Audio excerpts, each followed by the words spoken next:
your family do that you didn't realize was bizarre until later on in life?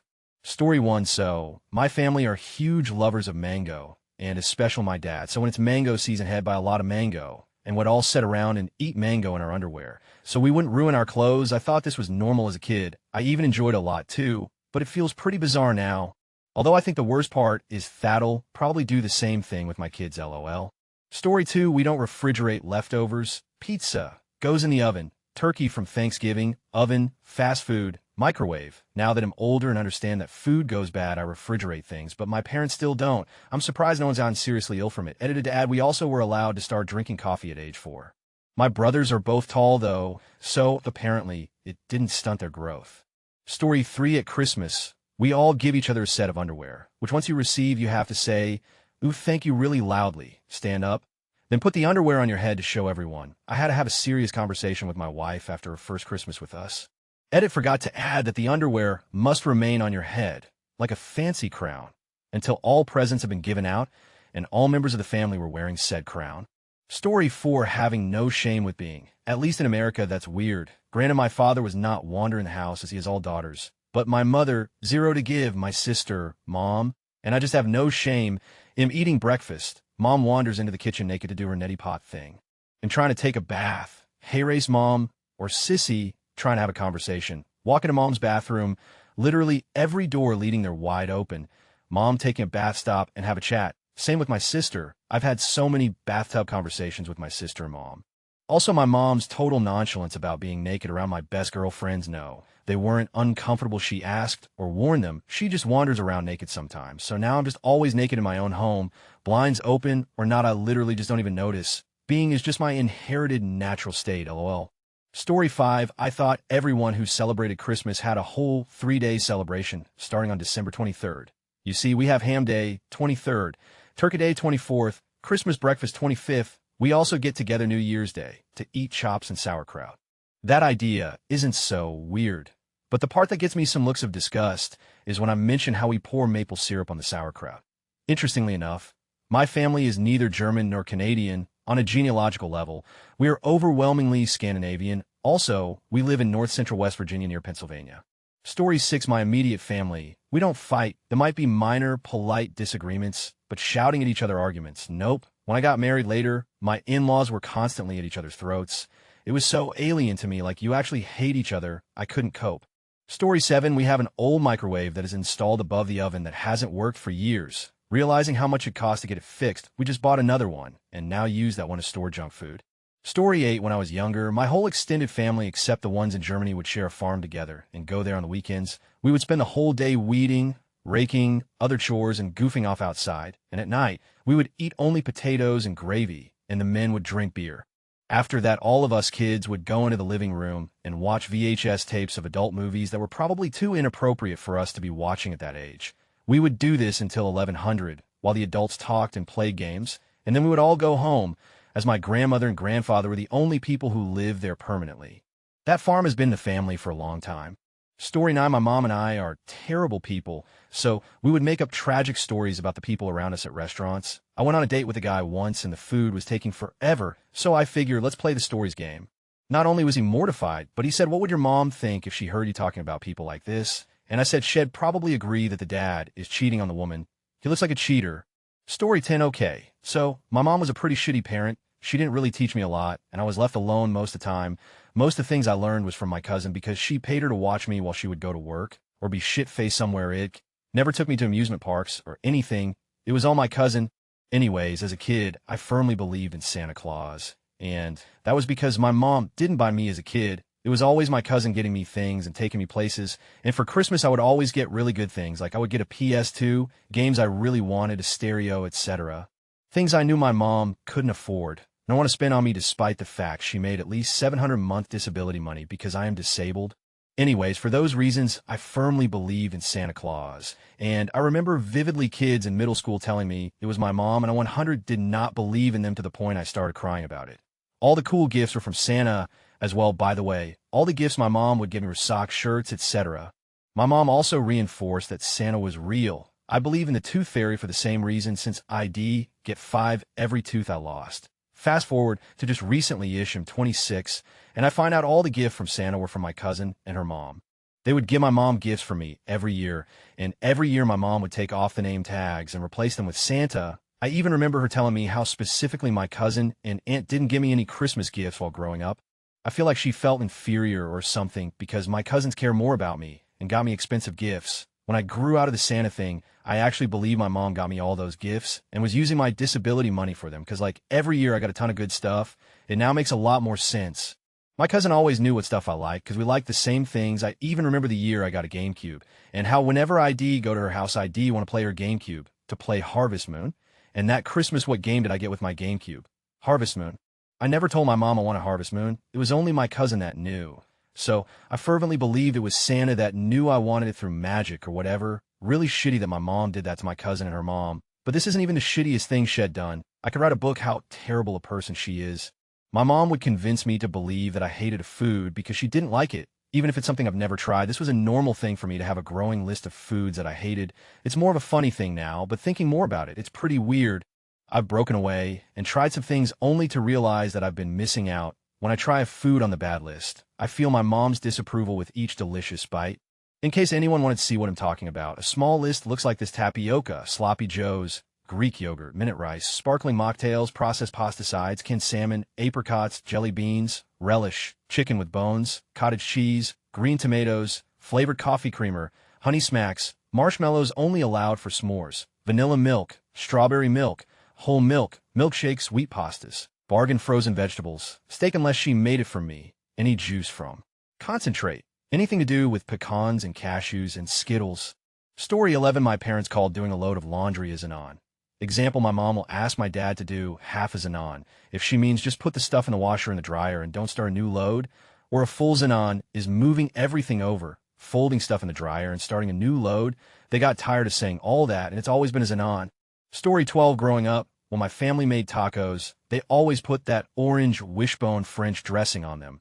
I didn't realize this wasn't a thing until I went to a friend's house for Taco Tuesday with her family, and I asked for French dressing. They looked at me like I was crazy, lol. Story 13, we have the blue binder. The blue binder lists all sorts of aches and pains and tells you what emotional or ancestral issue is causing that pain. Have seasonal allergies. It's because your dad never forgave his father, sprained your ankle. It's because you have a fear of moving forward. Your right hand middle finger hurts. It's because you have penis envy. My mom still swears by this and thinks I contracted Lyme disease at 21 because of trauma in the birth canal. Spoiler, I don't talk to that psychotic lady anymore. Edit, this isn't a journal she writes in to log the family's ailments. Someone else wrote this, and she paid real, actual US dollars for it. Oh God, it's so good. Story 14, knife cult. I didn't know it was a cult until I became an adult. Grew up in a Christian group. They had their own church and school. I wasn't allowed talking to people from put side both church and school my whole childhood, even neighbors I got in for. This is the kind that teaches you homosexuality is evil. Pope is evil. Obama was evil. Trump is evil. I got a detention for using female hair products because it was gay, and that was 2011 in Canada. I was shitty, I guess, but the time I tried to kill myself with a bottle of whiskey, my parents' response was to ground me for life because I went and partied. I told them why I did it. They sent an elder from the church to talk to me, and the grounding remained. They had their own businesses too, so at 16 you'd work and get paid normally for the church folk. Being an adult, I left it, but I had no clue just how sheltered it is and how crazy sheltered I was as a kid. 20 is when I got away, and it was like this magical adventure world where nothing was like it was supposed to be. When we watched movies, we would discuss what was happening, what we thought of the characters, or just random things that we thought of during the movie. When I would watch movies at my friend's house, they found this very annoying, and I didn't realize people just sat in complete silence for 2 hours. I have since broken a habit mostly, but when I meet up with my family, it's the same as it used to be. Story 15, my dad loves corn on the cob. One summer, he was such a fanatic about it. We ate it every day for 3 months. I am an adult now and don't go near the stuff. Story 16, we pretty much never had sit-down family meals. And if we did, it was from a restaurant. We ate in silence, and then we'd just wander off from the table one by one to watch TV or go on the computer or something. It's not that we hate each other or anything. It's just pretty much the way it's always been. Story 17. When I was younger, we would go to my grandparents' house, and my grandpa told my cousins and I that if we put fireflies under rocks the next day, there would be a quarter waiting for us, like a tooth fairy for fireflies. I used to try to catch as many as I could and put them under rocks around his yard and collect my quarters the next morning. Told this to a few people years later who looked absolutely horrified. Apparently, not everyone's grandpa supports squishing fireflies under rocks for a quarter. Story 18. Thanks to my dad. Up until the age of about 8, I thought that music only consisted of Cat Stevens, Queen, the Eagles, and Supertramp. He didn't even listen to the radio, and I pretty much had no idea anything else existed. Story 19. I don't know if it's bizarre, but my parents had arguments in front of us when we were kids. Not knockdown, drag-out fights or anything, but they'd disagree and hash their out verbally, sometimes loudly. Now that I'm married and have grown-up friends and such, almost my entire social circle never saw their parents argue fight. Early in our relationship, my wife would, from my perspective, pick a fight in the car, and then as soon as we arrive at our destination, expect me to pretend that we weren't literally still in the middle of it. TLDR, apparently it's weird to argue in front of your kids. Story 20. My family has been using a Langer's apple juice container from probably like 1997 to fill up with drinking water and put into the fridge. Still has the front label and everything. That was back when they used more plastic, so it's very sturdy, but we still use it today. LOL.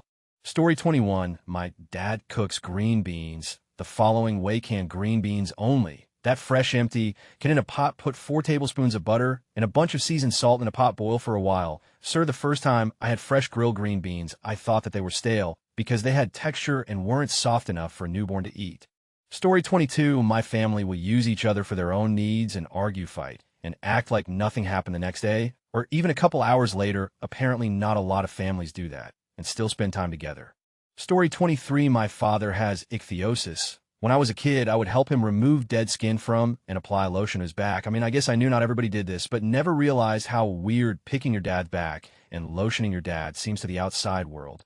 Story 24. I didn't really care for it, but most of my family kisses their kids on the lips, and when we got older, my grams and aunts would slap mine, grab my, asking me where they came from. Story 25. I grew up in a Christian subculture known as Mennonite. A lot of the way I was raised would be considered bizarre. No TV, no internet until I was in 6th grade anyway. No go to movies, bowling alleys, or skating rinks. I wasn't allowed to wear shorts. We could only listen to Christian music, and no worldly styles such as Christian rock, rap, etc. My mom wears long skirts and a covering on her head, and is often mistaken for either a Catholic nun or Amish. We had a whole laundry list of do's and don'ts. At the time, it didn't seem bizarre, because that's all I knew. Of course, I knew others were different, but that was of little consequence to me. That said, I value my upbringing. I was raised with a strong work ethic and a fantastic moral foundation. I wouldn't trade it for anything. Story 26. To keep me from watching too much TV, my dad told me that we had a 1-hour limit on our TV viewing. As in, we paid for 1 hour of TV per day, and any more than that we would be charged extra for, like LOL back in the day. When I started going to friends' houses where the TV was always on, I got a bit suspicious, but I just figured they had more money than we did. Eventually, after watching TV for hours and hours with one friend, I asked her how much TV they paid for, and she just looked at me like I was nuts. So I guess lying to your kid because it's easier than getting into a fight over a rule you want to enforce is the bizarre thing my family did, LOL. Story 27. My parents sleep on different beds since I have memory. Not because they don't love each other, they don't love themselves as a couple anymore, though. My dad snores very loud, so it's a no-no for my mom. Story 28. I just realized today, probably not that strange, but my family would go to the movie theater when we knew it was going to be a rainy or stormy day. We would go see a movie and then look at the weather, and if it was still bad outside, we would just hop into another movie. I never knew it was wrong or anything. I was like, sweet, we get to watch more movies. Never got caught that I remember, but I'd never be bold enough to do it now. Story 29. Males were considered inferior and violent. We weren't allowed anything resembling a weapon, including army men. Weren't allowed violent toys. No sugar. Very rarely allowed time with friends. Most mornings I'd wake up to find out I was grounded for one reason or another along with my brother, and we were locked in the room all day. Food and water twice a day. Bathroom at the same time. No blinds or curtains. No beds. We were allowed mattresses. If we were allowed out, it was to do chores, usually the more physical ones like weeding or picking up rocks. I still have panic attacks if I feel trapped. When I stayed in the hospital overnight last year, they were kind enough to help me walk around so I wouldn't stress out, but it was an awful experience. Anyway, I assumed all families were absolutely horrible, and this was pretty normal until I actually spoke to people about it. My grandmother raised me, and I keep this light orb thing made of her ashes as a night light to remind myself that even the worst pieces of can be useful. Story 30. My mom would let me and my brother run around naked for about 10 minutes before our bath around ages 2 to 3, so we wouldn't want to take our clothes off in front of company, because she read that some toddlers do that. But creating a time to be naked stopped it, I guess, and she didn't want to risk it or something. And she also would give us our popsicles in the bath or shower until we were about 4, so she could just hose us down, and we didn't get everything sticky while eating them.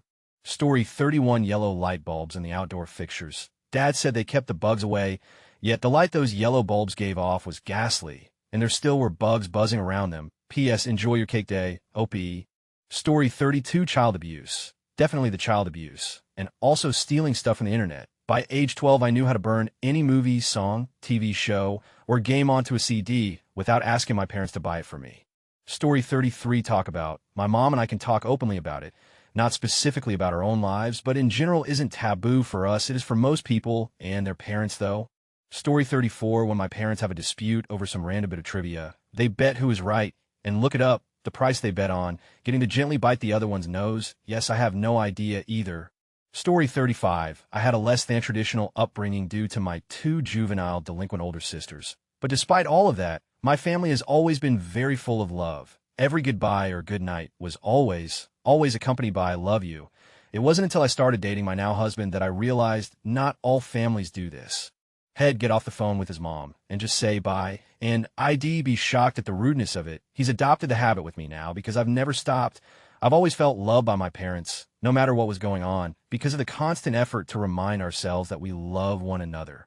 Story 36. I used to think it was normal for my dad to yell at my mom until she started crying. Learned very quickly that my friends had parents who not only loved each other, but also my friends. Story 37. I had the opposite. I thought we were weird for mixing brown gravy and mac and cheese. Worked at a grocery store for a while, and tons of people came through the deli just to get brown gravy and mac and cheese. Story 38. We compete on who makes the best-looking plate of food and rate each other before we eat it. For example, your taco salad is better looking than mine. I'm doing it that way next time. Story 39. We call the TV remote the buttons, and we always have like it's normal. So when I would go to friends' houses and would watch TV, I would say, "Hand me the buttons," and they had no idea what the I was saying. Story 40. Not brushing teeth. We were never taught to actually make a habit of brushing our teeth growing up. Our parents didn't either. We used to get shown those fun, educational videos in school when we were kids, the ones with the big cartoon toothbrush who tells you how to brush your teeth, but I never took them seriously. I thought toothbrushing was just something people on TV did, not an actual, real thing, until my first sleepover with a friend around 5th or 6th grade. We were getting ready to go to sleep, and I looked at her like she was crazy because she was actually brushing her teeth, and she looked at me like I was crazy because I wasn't brushing my teeth. I didn't have many sleepovers as a kid, so I just put it down to sleepover weirdness and carried on not brushing my teeth until I started getting tooth pains in my late teens. Went to the dentist. He asked when the last time I debrushed was, and I swear he nearly fainted when I answered. Safe to say, I brush my teeth now, but a less gross one. Maths. When my siblings and I were little, our mother used to make up math worksheets for us to do. She'd sit down and handwrite a bunch of simple, real simple we were kids' maths equations down, give us a sheet each, and just let us work through them. It wasn't forced or anything, though. We never had to do it, but we wanted to. It was like a game to us. We'd ask her to do it for us. I didn't realize that not everyone's mother would do that, or read to them each night before bed. Even my first teacher commented on how much further along my reading was than the other kids when I first started school. I thought this stuff was standard until I started talking to other kids about it and realized nobody else in my class did it. Story 41. I didn't know that you can and most people eat chicken skin. My mother, who did all the cooking, hated chicken skin. She also hated dark meat, so whenever we have chicken, she took off all the skin and 80 of the time cooked breast meat. If we had KFC or something like that, she would take the batter off because I thought it was soaked in grease. I didn't know that was skin until far late in life. If I saw chicken with unbattered and cooked skin, I would cut it off and put it to the side because that's what she did. Story 42. My family is super close, and the house we grew up in, the core of it all connected. So the living room to the hallway to the kitchen to the dining room to the living room. We would turn music up super loud and just chase each other in a circle, hitting with big pillows and all that fun stuff. It was amazing. I'm 21 years old today, and not long ago, I realized we used it but check when we were playing or just being playful, we would grab the back of each other's pants, pull down just enough to expose some booty, and yell, "But check, we thought it was hilarious," till that's weird as. Story 43, speaking multiple languages in the house. Both my sister and I grew up in Budapest, and our mom is very much multilingual. Around the house, we'd mostly speak English, but with occasional phrases in Magyar or Slovak. To this day, my mom still asks what time it is in Magyar. Needless to say, it was a bit of shock to my stepfather, and he's given up on trying to adapt. Story 44, when I was a kid, we opened all of our Christmas presents after dinner on Christmas night. All of my friends opened them Christmas morning, or sometimes even Christmas Eve, but we waited with all of the family, including grandparents and aunts and uncles and the whole fam. Dinner was eaten, dishes were done, drinks were served, and we all sat together for several hours and opened Christmas presents. I don't do that with my own family now, but I do kind of miss that tradition. Story 45, my mother is a member of the Slavic pagan cult. In my childhood, there was nothing strange for me in sacrifices for different gods. It was a bit of a holiday for me. In the courtyard, we had an altar where mother often performed rituals. However, in the end, my father could not stand his pizdits and broke up with her. But now I can easily write fantasy books on the knowledge that I received in my childhood. I even tried in Russian. I am from Russia, but I'm not very good at composing stories. And no, it had no effect on my mind, unless I'm not so worried because of blood, death, etc. I'm not cruel. I have quite normal relations with people around me. Now I am 22, and I am an IT student, and of course I am not a pagan. P.S. by itself, the sacrifices were hens, pigs, and other livestock animals. Most often they were not for the fire gods, so most often this event ended in a feast. Story 46, my pop used to cut the head off a chicken, duck, or goose, and would have a roast dinner. I lived on a farm in the country, so this was normal. We all used to stand around and watch Pop cut the heads off with his axe, then we'd boil the chicken or duck IR, whatever, and pluck the feathers, and then cook them up for a Sunday roast. We weren't poor or anything, and this was like 1996. My pop was just a bit eccentric and really liked his meat fresh. I live in the city now, so most people think this is bizarre. Also, chickens absolutely do run around with their heads cut off, and it's super crazy to see. Story 47, instead of getting the splinter out of my foot with a needle or something normal, my dad would just take out a gigantic knife. Ironically, he doesn't have a big toe. Story 48, growing up, I would stay at my grandmother's house 3 nights a week while my mom taught night school. I wasn't allowed to turn on the bathroom light because it might cast shadows on the window, and the neighbors would see the shadows when you moved and know that you were in the bathroom. Story 49, ate gelatinous queso. At get-togethers, my mom would pour it on a wax paper and cut out shapes. It was like eating Jell-O jigglers, but each one was about 4 servings of queso. Story 50, happy one. My parents combined their last names without a hyphen, so we have a unique name. It took me a while to realize other people existed with my friends' same first and last names. It really weirded me out. Mildly happy one. I was raised not to argue with my siblings, and it was forbidden not to get along, so we got along. Not as happy. I thought everyone's parents would just take random bins of their precious things, including clothes, pajamas, toys, books, ECT, and put them in the basement and never give them back even when they said they would. Very unhappy. I thought everyone's parents would scream at them if they ever asked why they were doing something or ever said anything the parent didn't 100% agree with. Maybe everyone does do this, though. Story 51, my father was working as a DJ for a while, and we had our own disco room in the basement. Think black walls, UV lights in the floor, disco ball, etc. It was cool, but I soon realized no one else had a dedicated disco room in their basement. Story 52, as a young child, I was the eldest of 4. On Christmas Eve, we all got new nightwear, a small glass of British sherry, and a Hamlet cigar. Felt so grown up. Story 53, I grew up in what I call a museum. House, everything had its place and nothing could be out of place. I used to get yelled at if I borrowed a pen from somewhere and didn't return it within a few minutes. I used to think that all of my friends' houses were incredibly messy, but they were probably just lived in. Story 54, I didn't realize all mothers, daughters, sisters, women, and family don't talk badly about each other behind each other's backs. I grew up never knowing who to believe because they all contradicted one another whenever they ranted to me about them. Story 55, cut our toenails into the toilet. Like put a foot up on the seat and cut them there. I didn't realize it was weird until my roommate in college walked in on me and said, "What in the are you doing?" In that split second, I realized that it wasn't normal and must have looked ridiculous. My family is very chatty with each other. It's very loud when we get together. My husband's family hardly talks to each other. At meals, it is dead quiet. So both of us are very uncomfortable when we have dinner with the in-laws. He can't handle the noise in my parents' house, and I can't handle the uncomfortable silence at his. Shockingly, we are getting divorced because of his communication problems, among other things. Story 56 in general, I didn't realize how liberal and easygoing my parents were till later on. My mom used to let my brother and I do whatever that we wanted as kids, as long as we weren't bleeding out or puking our guts out. This has meant that at one point in college, I was holding an apple, cutting off sections, and eating them with a knife as the only utensil. My roommates were horrified. Story 57, we take a lot of water from home with us. When we go on trips to other states, my mom and a few of my relatives were born in other countries, mainly countries in South America and Africa, that didn't always have clean water in certain places. So now we are weirdos when it comes to the water from different places. It doesn't matter if it's filtered or whatever, water is different everywhere. The only other person I know who does something like this was a college friend who was from Iceland. She would only drink bottled water, and it had to be from a certain company. Story 58, when I was 17, I spent the summer at my cousin's house. We didn't see them often. Usually I was around my mother's sister's family more. And this was her brother's family. We always greet my other cousins with a kiss on each cheek, a hug, etc. So I arrived on a Sunday, having not seen them for maybe a couple years, except for when they invited me for the summer at a family member's wedding as myself, and my uncle always got on and the kids, and I always kept in touch. His wife, my Aunt Emily, is not remotely as open or relaxed as the rest of our family tends to be. She openly dislikes my father. She thinks we're all frivolous and our outgoing personalities just annoy her. Anyway, the first Sunday dinner rolled around and everyone was sat at the table. I looked at the table and then my aunt and uncle. Do you want me to open the wine? Which glasses should I use? Dead silence. My three cousins just looked at one another and tried not to smile.